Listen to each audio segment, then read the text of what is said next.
Hello friend, welcome to the channel. We are taking a look at a game today called Choice of the Cat. It's a choose your own adventure style game. I've played a couple of these before, but today I'm taking a look at this demo. It's a topic that I enjoy because we have 3 cats of our own in this house, so we definitely know our cats. I have my son here with me today to help me make some choices too, so let's get into it. Brand new home. The dark presses inward. You cannot stretch or get comfortable. As with any cat, being shut inside boxes is high on your list of things to avoid, but you didn't get much choice. The shuddering sounds of a car engine subside, and you know you're being carried somewhere indoors. "Good puss, nearly there," comes a cheerful male voice.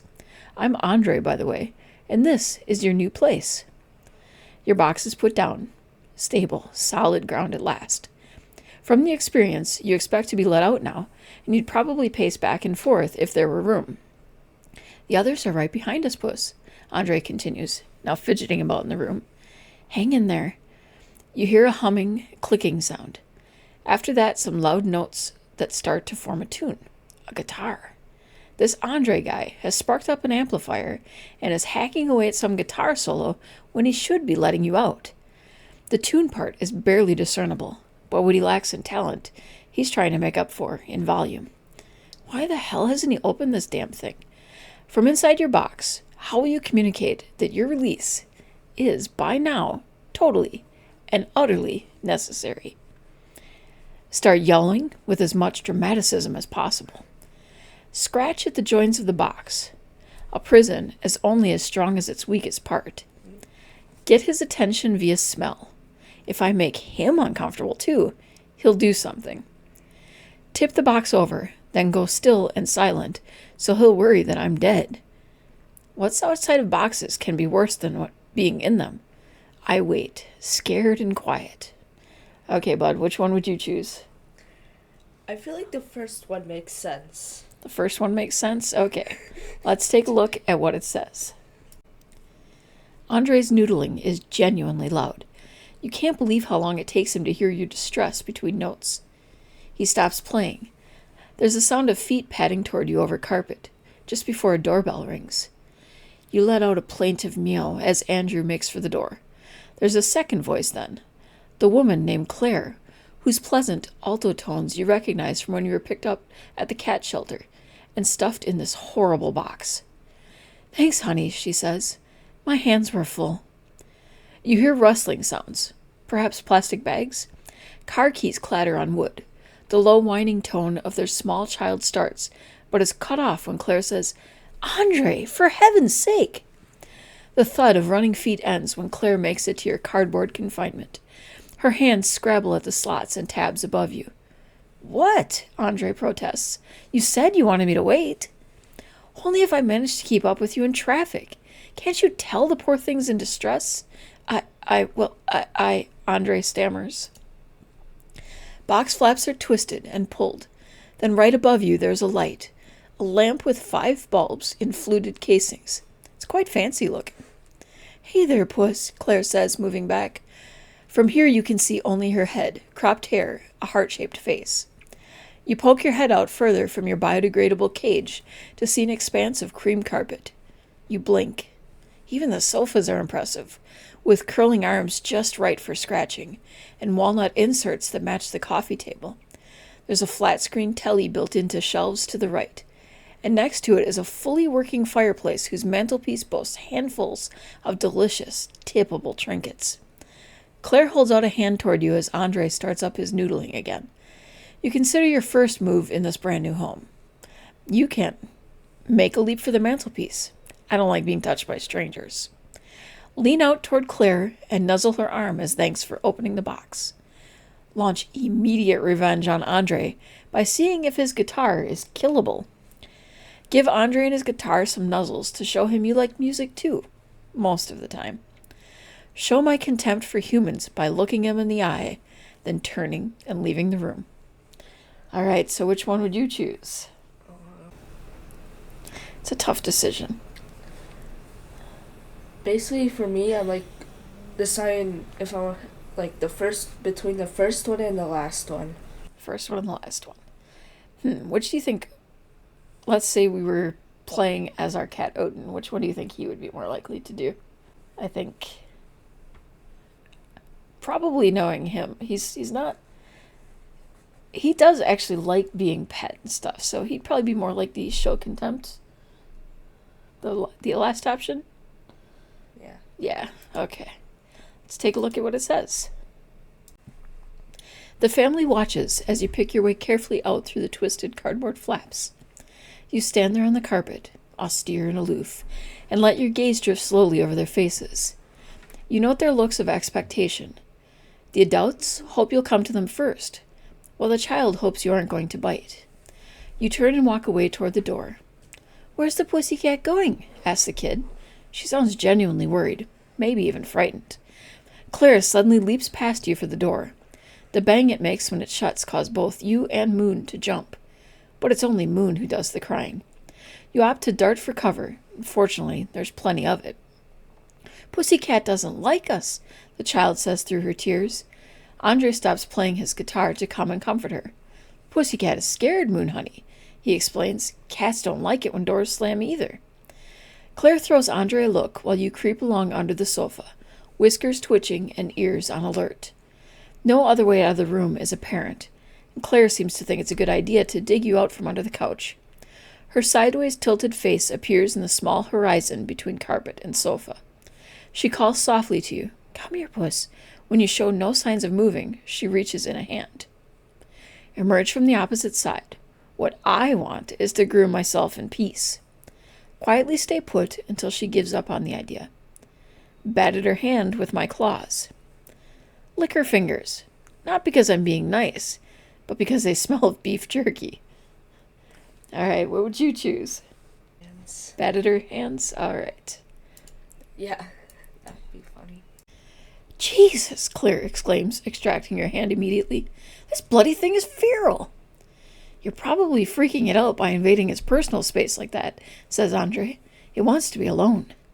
"Says the guy who locked it in a box for half an hour," she says, shaking her hand like she's trying to flap it dry. She leans back into a kneel, calming only slowly after the initial shock of your attack. You hear Andre head over, concerned. "Can I look at it?" he says. Claire holds out her hand. He brushes lank hair out of his eyes to examine the 3 bleeding scratches. "Not nice, but I think you'll live," he says, kissing the wound. "We have to remember we're doing a good thing, okay? Whatever this cat is really like, I'm proud of us for giving it a home.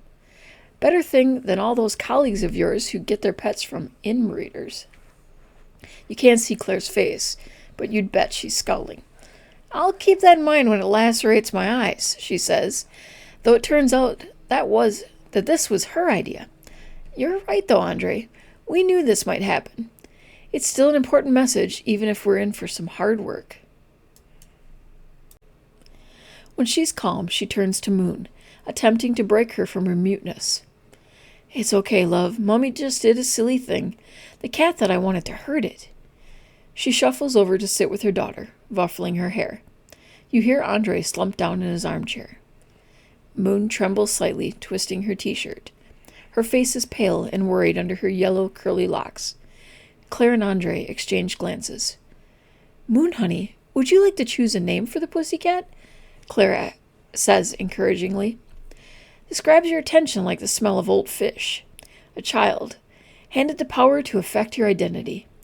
You shut your eyes and concentrate on the feel of wool-weave luxury beneath your paws. It might not be so bad. It might be... Bang! Moon erupts. "That's... interesting," Claire says. "Why bang?" "It made you go bang with the door." Moon beams at her mother, enamored with her own flawless logic. Claire glances at you, and then at Andre. Her expression isn't one you understand. "Andre?" she defers. "Yes?" "Moon would like to call the cat Bang. Are there any good reasons why not?" Claire stares at him expectantly. Andre brushes lank hair out of his eyes, fidgeting like this is a trick question. He has no idea, however, what that trick might be. "I'm not convinced that, given my job, we should name a cat after the sound of explosions," Claire explains. "Oh, right. Andre shakes his head. Isn't that being a bit paranoid, though, my love? Maybe if you were defense minister. Claire folds her arms and drums her fingers. Moon's mother bends down and folds one of Moon's curls behind her ears. Honey, how about you think of lots of names? We can put them in a hat, then we can choose one. Wouldn't that be fun? No, I wander off to use a litter box to show my disapproval. Yes! I leap gracefully onto the coffee table for a better view. Ha! I'll decide if it's fun on the basis of the outcome. So, what do you think, bud? The sudden rank smell prompts action from Andre. He jumps from his chair and dashes over, scooping up your doings and dropping them into the dustbin next to the box. That's one worry out of the way, he announces cheerfully. Cat knows how to use a litter box. You make an angry note to yourself that humans are capable of misinterpreting even the most basic symbolism. Maybe we can add Stinky to the list of possible names, Claire quips. Go grab a crayon, Moon dear. Andre settles back into his chair, looking weirdly pleased with himself. Okay, Moon replies with enthusiasm, running off to the corner of the room where a plastic desk boasts jars full of colored drawing implements. She runs back to Claire, brandishing an orange crayon and paper. If I say the names, can you write them for me? She says, jumping up and down in excitement. Your eyes narrow as mother and child discuss your name. You wonder if staring intently at the kid will make it come up with better ideas than bang. Oh, Moon says, turning to her mother suddenly. Is the pussycat a boy or a girl? So, is it a boy? Is it a girl? Or are we just not a fan of gender constructs? What do you say? But you choose. You want me to choose? Yeah. This feels like we have boy energy going on with this story. Okay. All right. I guess we kind of are doing some stuff like our boy cat. So. We're doing stuff. Yeah, we are kind of basing it on Odin. So. Yeah. All right. Our only boy cat. He's a boy cat, Claire says. Claire puts an arm around her daughter, while Andre goes to fold up your box and stash it in someplace out of the way. You're more than glad to see the back of it. Moon flaps her arms enthusiastically. How about Fuzzy? Okay, says Claire, writing on a piece of paper. Now what else? The pair carry on with occasional interjections from Andre, who seems not to have realized that this idea was for Moon's sake. That, or maybe he's trying to make up for your box experience by offering up some halfway decent names. Before you know it, a pile of orange scrawled paper rectangles has grown between Moon and her mom. Hey, Daddy, why don't you pick the name from the pile? Moon runs over to her father, but stops short when she sees you. You stand, stretch, and yawn with both eyes on her. Her face crumples. No problem. Andre jumps up to take Moon's hand and lead her back to the pile of the names. You lift your head, attempting to get a better look at what fate is about to offer you. As it turns out, you didn't need to worry. Andre, still apologetic for keeping you locked up, picks out something you actually like. He holds up the paper with your new name on it. It says, we have the choices here. Fuzzy, Mohawk, Stinky, Tito, or we can type in what Andre chose. So, which name should we give this poor cat? Maybe. Well, maybe we could actually give the cat the name of our cat, since we're kind of basing it out of them. Okay, so we will type in Odin's name? Yeah. Okay. Let's do that. All right, the real Odin has actually gotten in on the action here. He's sitting on the chair next to us now. My son has been forced to stand while we do this because Odin wants to be in on the story. So, all right, Odin it is, Andre says, turning toward you. Moon repeats the name over and over in a sing-song voice. You now realize that no matter how good a name is, it will sound completely silly if sung by a 4-year-old child. Now that Odin has a name, you can make friends, says Claire, eyeing you with some amount of caution. Right, hon? What do you say? Moon shakes her head and twists the bottom of her t-shirt. How about if I hold him and you pet him? Offers Claire, moving toward you. Your own opinion of this idea has not been considered, you note, as you sniff the maroon upholstery of the couch. Any kind of meeting requires the agreement of two parties, does it not? Claire reaches for you. Will you take a swipe at her? The foolproof way to say I'm not befriending a 4-year-old. Grit my teeth and generously let Claire offer me up as a learning aid for kids, or dash under the furniture. I have a premonition that it's safer than being her friend. What do you think there, bud?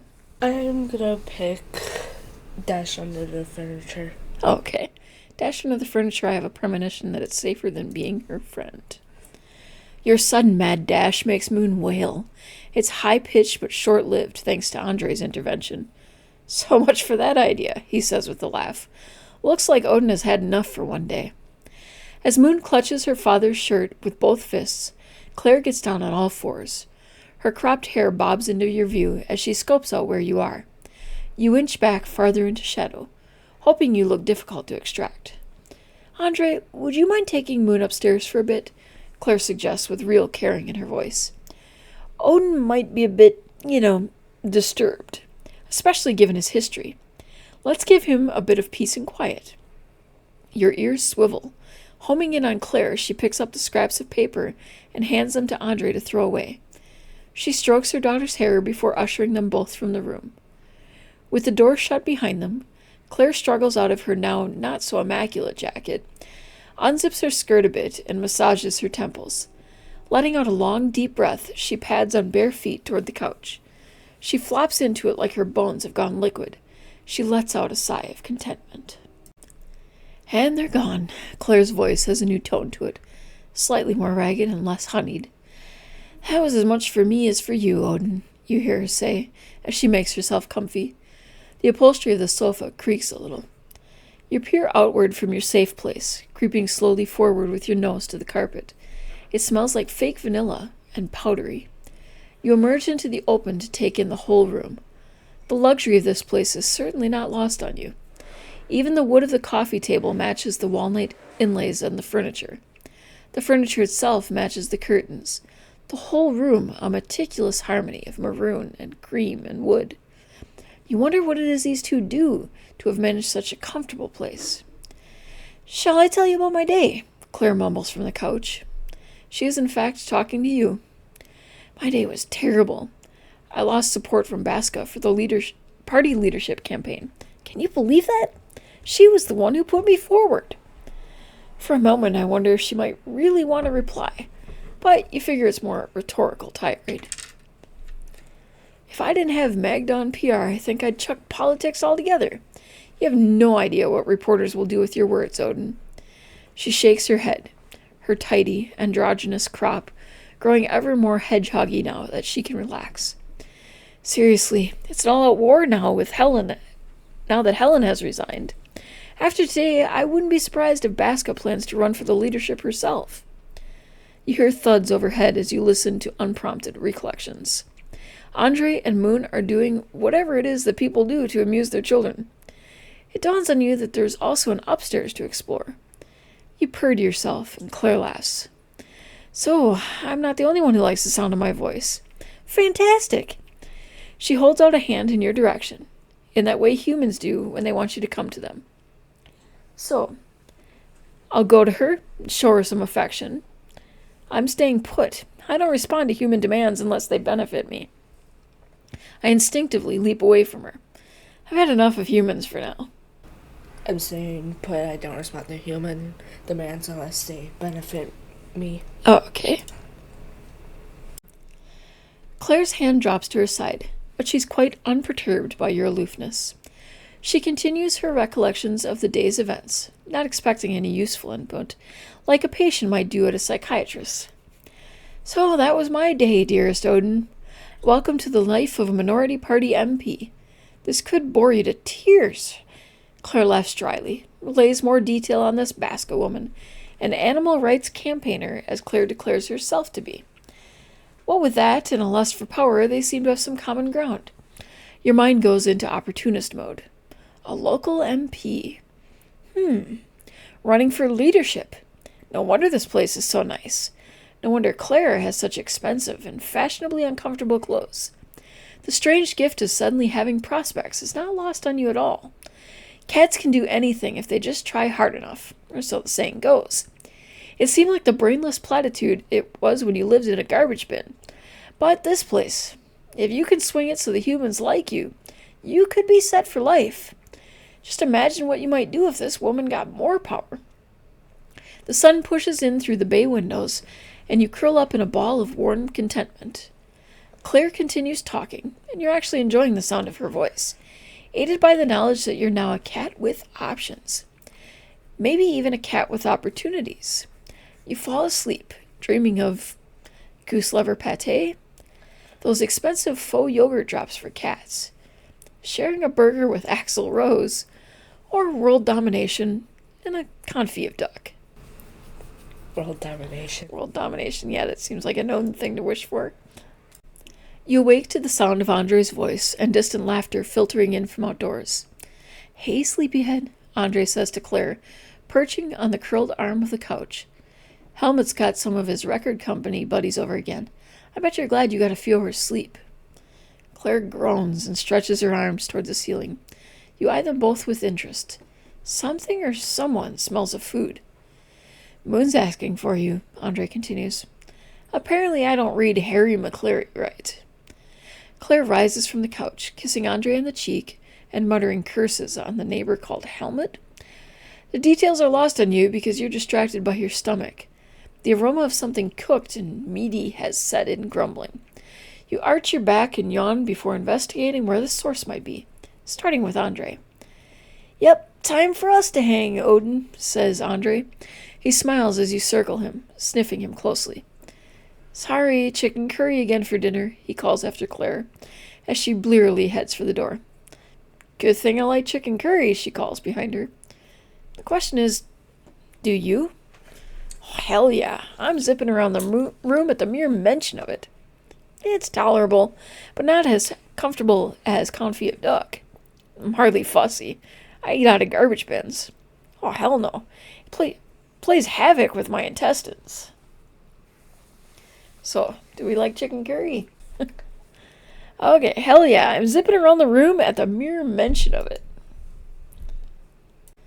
Your stomach growls as Andre wanders off, grabbing his guitar and standing at the window.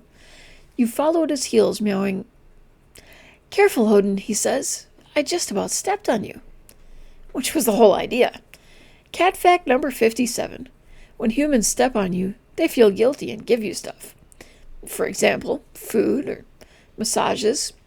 You stare up expectantly as Andre parts the net curtains to stare into his neighbor Helmut's garden. You follow his gaze across the lawn and to a fence. Beyond it, dense shrubs have been forced into animal shapes, then shot through with sparkly outdoor lights. There's a marble-tiled patio whose border is hemmed in by dahlias. On the patio itself, shiny-looking people are gathered in circles, talking and clutching wine glasses. They nod and gesticulate a lot, like whatever they're saying is important. The furrows in Andre's brow says he thinks this is quite serious. "That guy there, Odin, that's Jose James," he says gravely, as if the name meant anything to felines. "He's Music Factory A&R. He squints again through the glass. "That woman in blue is Seema Ozma, heads of marketing. That's a powerhouse gathering over there." He lets the curtain fall back and goes over to his amp to turn it up to full volume. He winks at you, like your party's some private hatching plan. He goes back to the window to open it a little. Your stomach growls as you realize that wonderful smell from before happens to be coming from this Helmut guy's patio. Most people are gathered around a barbecue. "So, Odin," Andre whispers, "let's see if we can get their attention." Andre, it seems, has not registered your hunger, nor is he noticing your stomach's loud insistence. It actually looks like he's going to play that guitar instead of feeding you. "What do you say, Odin? A song, and then we get some food?" I'll humor him. With luck, he won't guess that I'm purely in it for the food. I'll go along with it. Seems really important to Andre. I'm going for that barbecue, starting with leaping through the window. Go and claw at the door. "I want chicken curry, you idiot. Now!" So what do you think? I feel like the first one, I feel like that just makes sense. We'll humor him and then wait for the food. Yeah, it's just like the probably just completely ignore the sod and just wait for the food. Andre smiles at you with the kind of mischievous enthusiasm you'd normally see in a teenager. Gilmore or Satriani, he asks you, like you might have heard of either. There's a phrase, before my time, which humans use to mean that something's old or just boring. You stare at him blankly, hoping this won't take long. You know what? I'm gonna hit them with big guns. Malmsteen. Andre takes a breath and focuses hard on his guitar. Wish me luck, Odin. You will yell with all the drama I can muster. I do not want to hear... Look, dudes, I am not pronouncing this name. I'll go with Malmsteen. I might be a bit educated here in some of these names, but you're going to have to stick with me. Yeah, I wouldn't even say that first word either. Yeah. Your guess is as good as mine. I'll just say, like, why Malmsteen? Okay. Stare up at him hungrily to see if it guilts him into feeding me, or have the common sense to get far away from that ear-splitting amplifier as possible. So are we going to yell at him? Are we going to stare at him? Or are we going to get away? Stare at him? All right. Yeah, we shall stare. You look hungry there, Puss, Andre says. Don't worry, I'll make it quick. He pauses to turn his amp to face the window. You bow your head into his leg, trying to look weak and malnourished, to add to the headway you've made and looking hungry. Of course, Andre, keen to think he is musical ally, takes that particular gesture as affection for both him and his playing. He launches into an oral assault on some band's song and the world. We tried so hard, got so far, he sings, smiling at you like a madman. But in the end, it doesn't even matter. Yeah, I don't sing. As the somewhat mangled sounds of a clearly angry rock band waft their way outside, heads do actually turn. The gaze of various industry bigwigs falls upon your house. Careful to stay downward of the amp's full blast, you find an observation post on the back of a chair. Some woman is in a striped trouser suit is smiling and waving her wine glass in your direction, shouting over her shoulder to another partygoer as her smile becomes a laugh. The other party guest nods, and they move off closer to Helmut's massive house. Andre's head sways as this solo peaks. He's right in the zone now. Outside, a dark-haired man comes up to the edge of the fence to shout something, which neither of you stand a chance of hearing. When he goes back to join the crowd, he throws up one arm in the air. After that, the people start dancing, shaking weirdly as their drinks slosh and their hair somehow defies the force of movement. You turn toward Andre, hoping he'll stop and give you food, now that he's clearly succeeded in his goal of getting attention. Instead, Claire bursts in. What the hell are you doing? Andre, immersed in his performance, fails to hear. Claire storms up to his amplifier and flicks the big red switch. Hey, Andre protests. What on earth are you playing at? Claire says. It's Linkin Park. Claire purses her lips. I can hear that. So can half the street. They've put their music on at full volume now to drown you out. How do you think we'll get Moon to sleep? The two begin to talk over each other. Will you yawn, stretch, and upset Claire further by sharpening the claws on the upholstery? Head for the door. She might have left it ajar, and I want food. Meow at their feet with theatrical hunger. It might also take the heat off of Andre. Pretend I'm coughing up a fur ball to make them focus on my needs. Just head for the door. Head for the door? Okay. Okay, so I'm going to be honest, guys. This demo is a lot longer than I honestly expected it to be. I'm kind of impressed by that. I do love a good, solid demo. But we're looking at about a half-hour video already, so I'm going to break this up into 2 parts. You can catch part 2 tomorrow. Thank you for stopping by the channel. It was good to see you today. Have a wonderful day.